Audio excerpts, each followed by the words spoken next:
Assalamualaikum warahmatullahi wabarakatuh.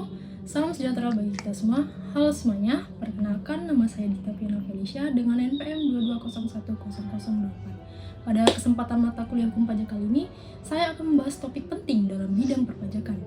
3 jenis pungutan yang menjadi tulang punggung penerimaan negara maupun daerah dari sektor kekayaan bumi. Ketiga jenis pajak tersebut adalah pajak bumi dan bangunan, yang kedua pajak bumi dan bangunan perkebunan, dan yang terakhir adalah pajak mineral bukan logam dan batuan atau biasa disebut dengan MBLB. Ketiga pajak ini punya peran besar dalam pembangunan dan pendapatan negara kita.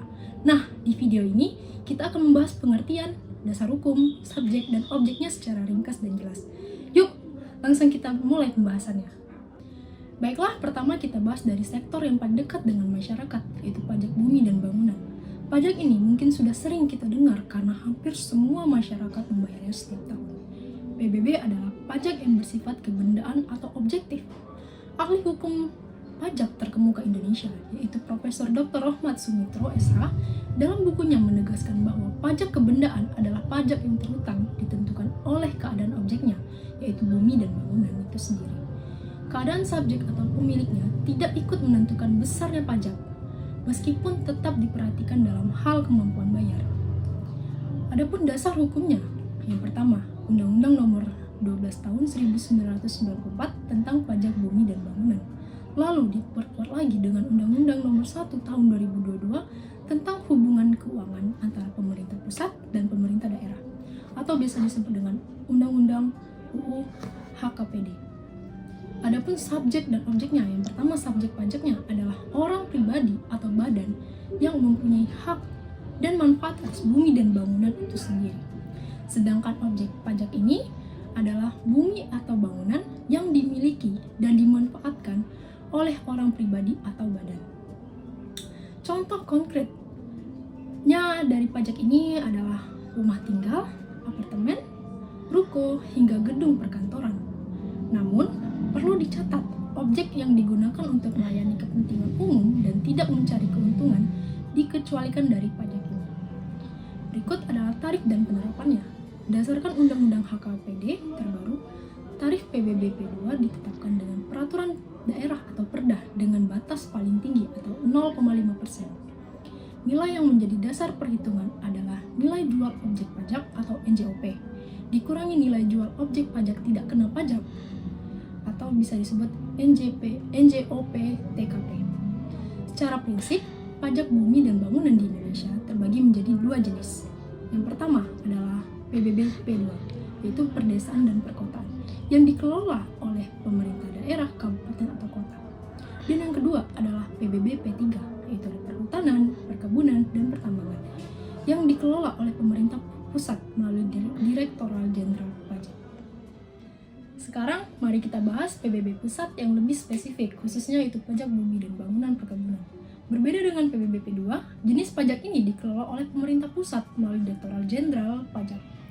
Menurut Mariot Pahala Siahaan, dalam bukunya Pajak Daerah dan Retribusi Daerah, pengenaan pajak pada sektor ini didasarkan pada prinsip pemanfaatan ruang bumi untuk kegiatan usaha produktif. PBB perkebunan dikenakan atas bumi dan bangunan yang berada di dalam kawasan yang digunakan untuk kegiatan usaha perkebunan. Misalnya yaitu kebun kelapa sawit, karet, teh, kopi, atau coklat. Dasar hukumnya merujuk pada Undang-Undang Nomor 12 Tahun 1994 tentang Pajak Bumi dan Bangunan, serta Undang-Undang Nomor 1 Tahun 2022 tentang hubungan keuangan antara pemerintah pusat dan pemerintah daerah.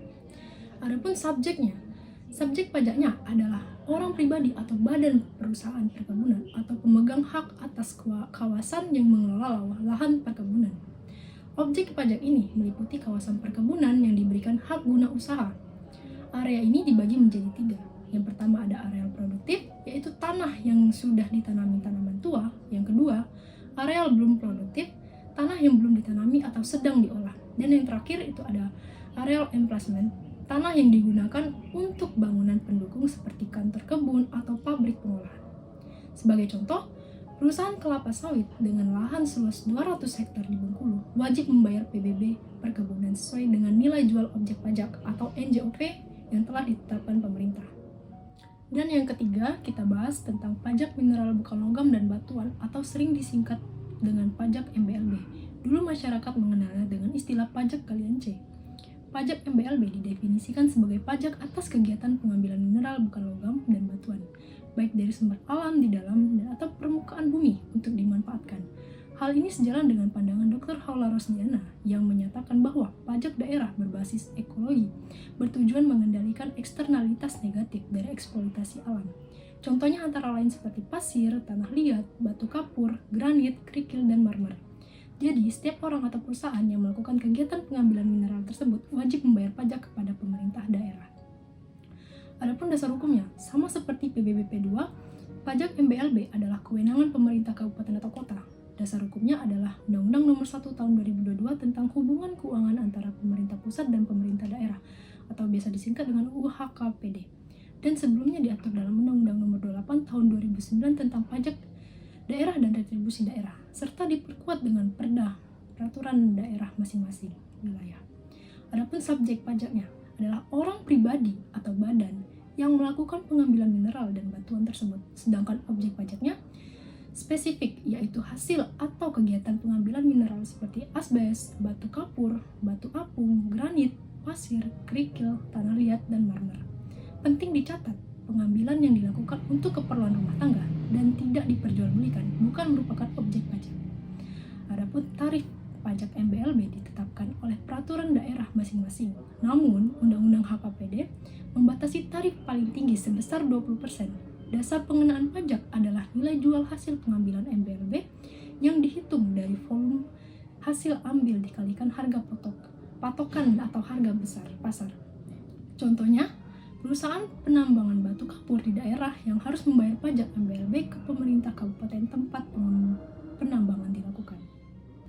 Jadi teman-teman, dari pembahasan tadi bisa kita simpulkan bahwa pajak bumi dan bangunan adalah pajak atas kepemilikan atau pemanfaatan tanah dan bangunan. Dan pajak bumi dan bangunan perkebunan adalah pajak pusat yang dikenakan atas lahan dan bangunan untuk kegiatan usaha perkebunan.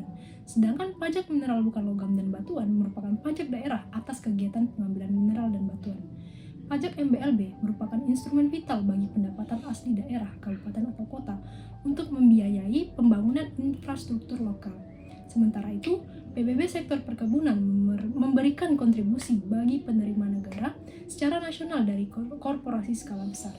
Ketiga pajak ini sama-sama memiliki dasar hukum yang kuat dan menjadi sumber pendapatan penting bagi negara serta daerah. Dengan membayar pajak tepat waktu, kita ikut berkontribusi dalam pembangunan dan kesejahteraan Indonesia. Memahami perbedaan karakteristik, subjek, objek, dan cara perhitungan bukan hanya kewajiban hukum, tetapi juga bentuk partisipasi aktif kita dalam pembangunan bangsa. Demikian penjelasan singkat mengenai pajak bumi dan bangunan, pajak bumi dan bangunan perkebunan, serta pajak mineral bukan logam dan batuan. Semoga bermanfaat. Terima kasih sudah menonton video ini. Jangan lupa untuk like, comment, share, dan terus belajar tentang perpajakan. Wassalamualaikum warahmatullahi wabarakatuh.